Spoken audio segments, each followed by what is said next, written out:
early morning in the garage. I'm just getting prepped for my project, the KX112. All right, now what if you woke up in the morning, had this in your garage, and you had all these aftermarket parts to install? That's what I'm faced with.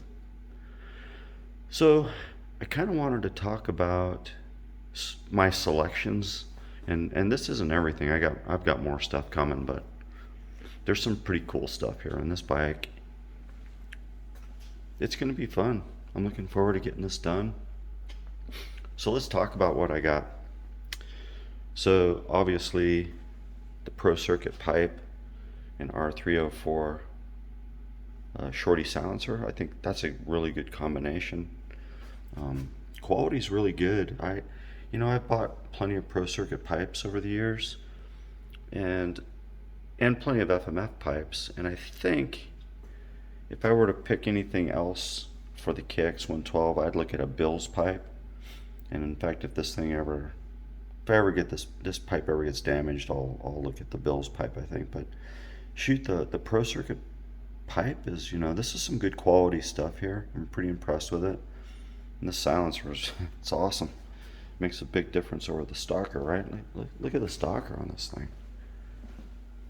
And this is typical, right? You just got that big old huge silencer on there, so that should be a good improvement in power and everything else. The shorty's supposed to give you a little more torque, which is what I'm after. So let's continue on. So this is a Mika Metal rear sprocket. Really impressed with the way this thing looks, the quality of it. It looks great. It's I'm going 2 teeth higher on the rear sprocket, just so I can use the higher gears a little bit more. So I think that'll be a good mod. Pairing that up with the Pro Taper chain, gold chain, so that should be good. And of course, I want to get rid of that plastic clutch cover, right? So have a look at the clutch cover, or sorry, not the clutch cover, ignition cover. So the ignition cover on this bike is just a plastic cover, and even this guard here isn't the best. So that whole piece is going to be replaced with the Boyesen cover. Again, that's the ignition cover. I was thinking about the getting a Boyesen clutch cover too, but I'm not so worried about it. At least it's not a piece of plastic, right? So I'm just going to stick with that. So now this is a controversial piece. The Boyesen Rad Valve. Now, that is rad. That is a really impressive piece of work there. And I don't know if you can see in there or not, but the design on these are really, really good. Now, I've run Boyesen Rad Valves, and I've run V-Force. And everybody's always arguing, which one's better. And I can tell you from my own experience that I've run, again, both of them, and what I've found is I can't really tell a difference in performance. But over the years, I have disintegrated 2 V-Force reed valves. And I'm not saying they're bad, right? I'm not saying they're bad. I'm just saying, in my own personal experience, I've blown 2 of them apart. This rad valve, there's no way you're going to destroy this thing. And the other thing I like about it is it comes with this boot, right? It's a whole intake system. It's not just the valves. So these are really impressive. I highly recommend the Boyesen Rad Valve. That's kind of my go-to 2-stroke valve now, is definitely the Boyesen. But again, V-Force is good. A lot of factories are putting them on their bike stock. But if you want durability and something that's going to last the life of your bike, other than changing some reed pedals out once in a while, the Boyesen Rad Valve, you can't beat it. All right. Now, the next thing, I'm going with the shift lever, this hammerhead shift lever. It's about almost 3/4 of an inch longer than the stock one. And my goal there is I wear a size 10 boot, and I want to get a bit more space between here and here, just to accommodate a larger boot. I don't think these are made for really large boots, and size 10. So that's going to bring it out a little bit further out to here. Right now, the other thing I'm going to do is once I get that fit on here and I try it out with my boots, you can get oversized foot pegs, which I haven't ordered yet because I'm going to try it out with the new shift lever on here and that length, and then decide if I want to get pegs that have a 1/2 inch offset or not. You can buy wide, like 57 millimeter wide pegs that have a 1/2 inch offset, so that would bring it back another 1/2 inch this way, and that would give me a whole inch of additional space there. So I'm thinking about that, but I want to do one step at a time and try that out. Oversized bar mounts. These are really good. Renthal oversized bar mounts. They're forged and super good quality to support oversized bars. So I went with the Pro Taper.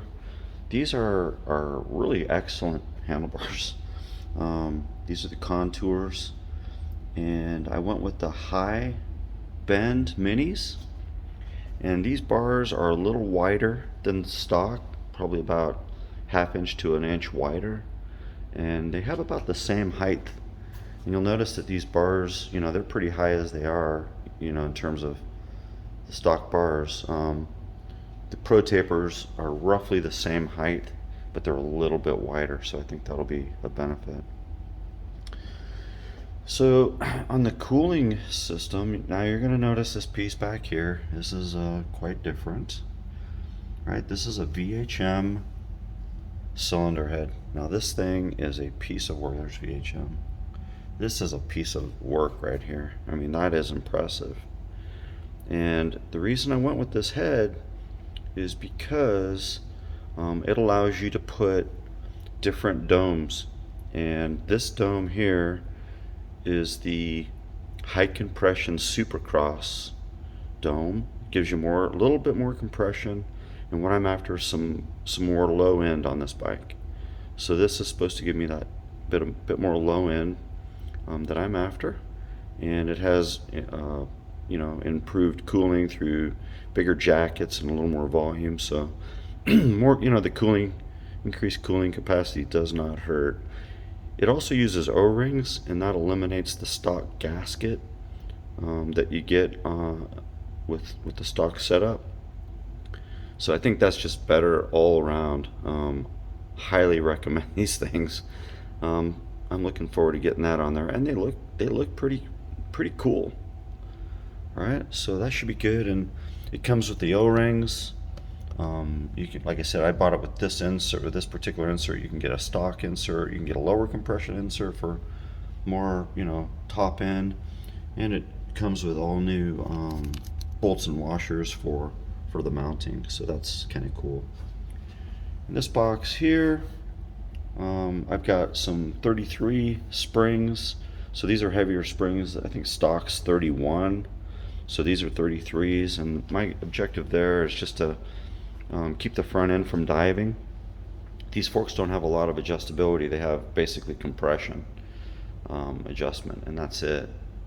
So I'm looking to at least keep the front end from diving a little bit, and support the bike a little more on the front end. And the shock, I can tune the shock a little bit more. I can increase the spring rate on that. If I need to go with the higher rate spring, I can get a factory connection spring as well, but I just wanted to see how it goes just with the fork springs initially. Then as far as like after I get the head mounted and I've got all the coolant out, I figure I might as well replace the coolant, the radiator hoses. So these are CV4 radiator hoses, and I've also got a CV4 radiator cap coming, and the reason I'm doing that is this is the stock 1.1. I've ordered a CV4 1.4 just to keep the coolant from boiling a little bit if it gets hot. And I figure that'll just kind of complete the whole package, right? So that's pretty much where I'm at. So I got a lot of work to do. Once I get it all together, I'm gonna get it outside and do a really detailed video of everything put together. The other thing that I'm still waiting on is, let's see, I've got all Maxima coolants that I run. You know, coolant, all my oils are Maxima, so I got, you know, all the Maxima products coming. I don't think there's much more. I think that's pretty much all I'm gonna run with the Pro Taper bars. I'm gonna run these full diamond grips. I really like these. These are super comfortable. These are medium compound, and you know, they're just really good. I'm thinking about replacing the levers, and again, they have some Pro Taper levers that are super nice. They're a bit pricey, but I can replace those. Those are easy, super easy to replace later. So I'm just gonna get it going like it is. I'll get some different graphics. You know, well, I'll get some graphics for the number plates. But you know, this is gonna be a transformational thing here. And I think it's gonna be good. You know, I'm really looking forward to it. I mean, this is a cool bike. I really like it. I think it's gonna be a lot of fun. And I think with all the mods that I'm getting ready to put on here, it's gonna be a really cool bike. So stay tuned, because this is gonna be a good build, and it's gonna be a fun build, and I think it's gonna be a really good outcome. Oh, the other thing I'm gonna do when I put this Rad Valve in and I have the carburetor off, I'm gonna rejet the carburetor a little bit, just to my riding conditions where I typically ride.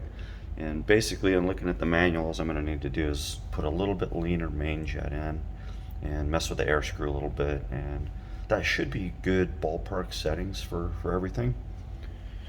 And yeah, so so that's it. It should be a really cool build.